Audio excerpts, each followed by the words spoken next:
สบายดีสวัสดีพ่อแม่พี่น้องพบกันคือเก่าที่ส่งสเปนลูกสาลาเนาะมื้อนี้มาเข้าครัวเฮ็ดกินอีกแล้วมาเฮ็ดเมนูสุปหน่อไม้เนาะเป็นหน่อไม้เผาไว้ประมาณ2-3 มื้อป้าให้มันเหี่ยวแล้วก็มาปอกแล้วก็มาเอาเข็มจิ้มให้มันเป็นเส้นแบบนี้เนาะแล้วก็เอาไปต้มประมาณคิดว่ามันจืดแล้วต้มคือเฮาต้มสิแกงเนาะบัดเลยสิมาต้มใส่น้ำยานางใหม่อีกบัดนี้มาต้มใส่น้ำยานางอีกรอบ2เนาะทุกคนตอนแรกเขาก็ต้มใส่น้ำเปล่าให้มันจืดก่อนแล้วก็มาต้มใส่น้ำยานางพอน้ำยานางบกแล้วก็ใส่หมักพริกปลาแดกข้าวขั่วหรือว่าใส่เครื่องปรุงตามใจเฮาหมักลงไปเนาะในอีกขั้นตอนนี้เขาก็สิมาใส่เป็นปลาแดกเนาะทุกคนปลาแดกขวดเนาะก็ใส่สีลายๆเนี่ยเพราะว่าส่วนลายสิกินแต่ปลาแดกขวดหรือว่าปลาแดกปรุงเนาะเฮากะหนึ่งข้าวอยู่เนาะเดี๋ยวเฮาไปสวยข้าวแล้วก็สิเอาอันนี้ไปข้างใส่ไฟให้น้ำยานางมันบกลงแล้วก็สิได้เอามาสุบเนาะมื้อนี้เขาคั่วเห็ดเมนูสุบหน่อไม้ทุกคนน้ำยานางเขียวๆเลยนี่เนาะหน่อไม้บงเนาะเป็นหน่อไม้บงเฮาหักมาเฮาก็เผาแล้วก็ป้าไว้2-3 มื้อให้มันเหี่ยวแล้วก็เอามาปอกแล้วก็เอาเข็มจิ้มเห็ดให้มันเป็นเส้นยาวๆแบบนี้เนาะเอามาสุบปีแรกเดือนแรกของปีเว้าผิดขอโทษขออภัยนำทุกคนเจ็บคออยู่เว้าผิดเว้าถูกเนาะปีแรกของปีอะไรแล้วเว้าผิดอีกแล้วพ่อแม่พี่น้องลิ้นพันกันคอก็ยังเจ็บอยู่เนาะบ่สบายมาหลายมื้อเลย2-3 มื้อเลยกินยาอยู่แต่ว่ายังบ่หายเนาะมื้อแรกของปีนี่ที่ได้กินซุปหน่อไม้เนาะปีละเทื่อ2 เทื่ออะไรซุปหน่อไม้เฮาเฮ็ดกินก็ได้เนาะเฮ็ดกินลูกประหารเฮาก็บ่อยากค่ะแหละปวดเข่าของเฮาก็สุกแล้วเดี๋ยวเฮาก็สิปรุงปวดเข่าก่อนเนาะปวดเข่าก็สิหาข้างหม้อหน่อไม้ขึ้นแล้วมื้อเว้นนี่ก็แกงพ่อแม่พี่น้องก็เลยมากระซุปมื้อนี้มีแต่เมนูหน่อไม้เนาะมื้อค่ะมื้อเว้นนี่ก็แม่น้องแพรวแกงเนาะแกงมาเขาก็เป็นคนสูบอีกแกงหน่อไม้บงคือกันมื้อเว้นนี่ก็ได้สูบใส่อันผักแป้นใบมักสั่งเนาะทุกคนเดี๋ยวเฮาสิมาสวยข้าวเนาะทุกคนนี่เนาะหดข้าวค่ะก็ซุปใหม่ๆร้อนๆเลยเจ็บคอแหบคอแห้งอะไรทุกคนกินยาอยู่แต่ก็ยังบ่เซาเนาะขอบใจทุกกำลังใจเด้อที่ส่งกลับมาเนาะทุกคนจังได๋ก็ฝากโฆษณาให้นำแน่เนาะกดติดตามมาให้แน่เด้อหรือว่ากดสั่นกระดิ่งแจ้งเตือนเนาะติดตามแล้วก็กดสั่นกระดิ่งแจ้งเตือนไว้เผื่อสิบ่พลาดคลิปใหม่ๆที่ค่อยลงเนาะบางคนก็ถามว่าเจ้าเลิกเฮ็ดคลิปแล้วบ่ยังบ่ได้เลิกเด้อเนาะบางเวลาก็เมื่อยก็ท้อซื่อๆก็ยังบ่ได้ยาเนาะแต่ว่าสงสัยเพิ่นบ่ได้ติดตามไว้เพิ่นก็เลยบ่เห็นเนาะทุกคนการติดตามไว้มันก็สิแจ้งเตือนเนาะลงมือใดก็สิเห็นปุ๊บปั๊บก่อนหมู่เลยคันใครที่บ่ติดตามไว้ก็บ่เห็น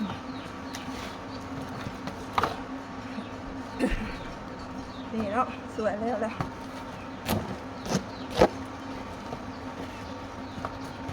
เจ็บคอยังบ่เซา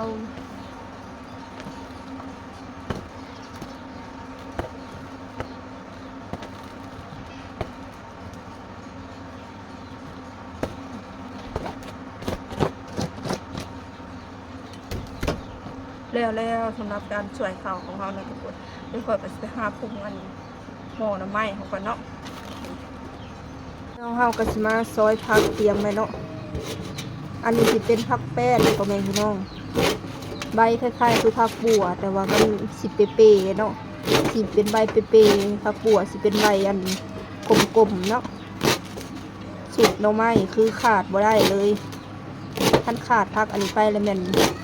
บ่หอมบ่แซ่บเนาะสูตรหน่อไม้แบบลาวๆเฮามันต้องใส่ผักแป้นเนี่ยก็ใส่ใบมักสั่งเนาะใส่ข้าวคั่วบ่ได้เคยใส่ผักหอมเปรย์หรือว่าผักบัวได้ทุกคนสูตรบ้านข่อยมีแต่ใส่ผักอันนี้เนาะกับใบมักสั่งนั่นแหละใบมันจะเป็นแบบเปรย์ๆเนาะใบเปรย์ๆกลิ่นหอมเดี๋ยวสิมาให้เบิ่งใบมักสั่งบัดนี้พ่อแม่พี่น้องเป็ดกกใหญ่ๆเนาะมีหมากกินหมากได้แต่ว่ามันก็สอบค่อนข้างที่จะแข็งเนาะนี่แบบนี้เลยใบมักสั่งเนาะทุกคนหมากมันเป็นหมากสำกะปั้นหรือว่าสำแคนนี่แหละบ่ใหญ่บ่น้อยเนาะ เป็นหมากแก่นๆแข็งๆทางในมันจะเป็นแบบส้มๆเปรี้ยวๆเดี๋ยวเฮาก็สิมาซอยใส่กันเลยเนาะมื้อนี้มีหมักพริกงั้นกินกับเนาะทุกคนมีใบสะไลหรือว่ามีหมักแตงกินกับก็คือแซ่บแฮงเนาะกาดหมักพริกใส่พร้อมกินกับมะเขือก็แซ่บเนาะสุปหน่อไม้บ้านเฮาเดี๋ยวเฮาสิมาซอยใบหมักสังเนาะทุกคนนี่ใบหมักสังเนาะ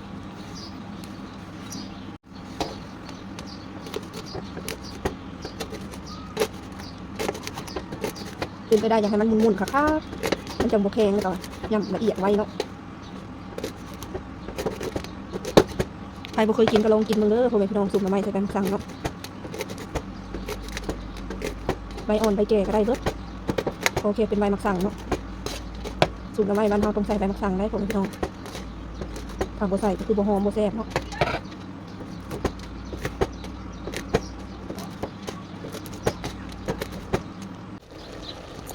น้ำจะน้ำก็เริ่มบกแล้วพ่อแม่พี่น้องเฮาใช้มันบกลงก่อนนี่อีกเนาะทางสิปรุงเฮาจะบ่เฮ็ดเป็นน้ำได้เฮ็ดให้มันแบบเปียกๆหน่อยนึงพอบ่ต้องเฮ็ดเป็นน้ำจังซี่เนาะเพราะว่ามันสิคือแกง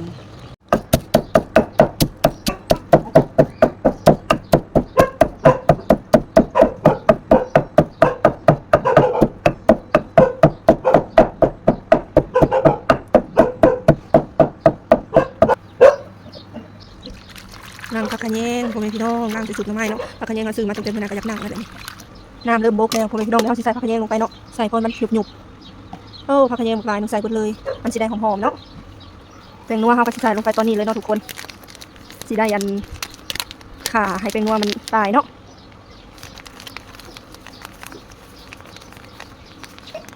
เกลือเฮาสิใส่เพิ่มนิดนึงเนาะทุกคนเฮาก็มาคนกันเลยเนาะกันเกลือเป็นนัวปลาเด็กผักขะแยงเนาะทุกคนใส่ลงไปร้อนหม้อร้อนๆเนาะน้ำก็ยังลายเติมอยู่ได้นี่เห็นบ่นี่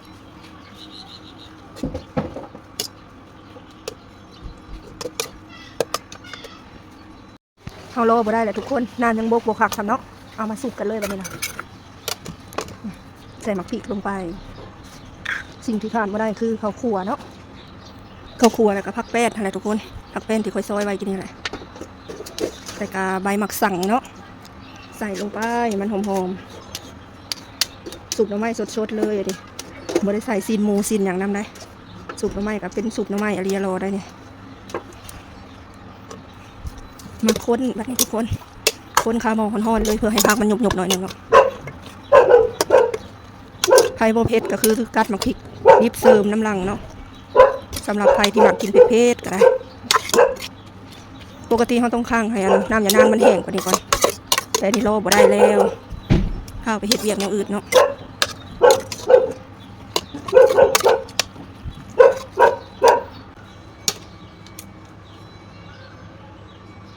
นี่เนาะ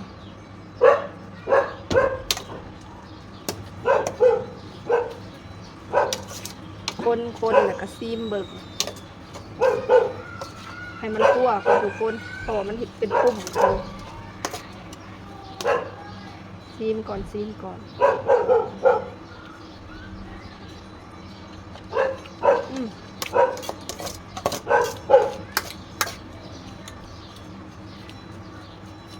่บแล้วเป็นทีมห้อยนอกสุดหรือไม่เขาก็ได้เดี๋ยวชิตักไปให้ซัพพอร์ตก่อนพ่อแม่พี่น้องแบ่งไปให้ซัพพอร์ตก่อนเนาะ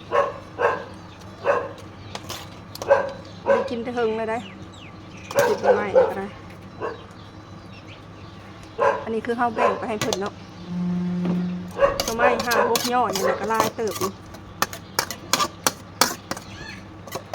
แล้วพ่อแม่พี่น้องโอเคเนาะสำหรับคลิปนี้ก็ขอจบเอาไว้สำหรับก็เด้อคลิปหน้าพอกันใหม่ฝากกดไลค์กดแชร์ฝากกดติดตามฝากโฆษณาเนาะขอตัวลาไปก่อนสำหรับมื้อนี้ก็บ่มีอย่างไรมาเฮ็ดเมนูสุปหน่อไม้เนาะทุกคนน้ำอย่านางเขียวๆเนาะอันนี้คือสิแบ่งให้เอื้อยเนาะเพิ่นอยู่เฮือนหลังนั้นเอาแล้วเนาะคลิปหน้าพอกันใหม่สบายดี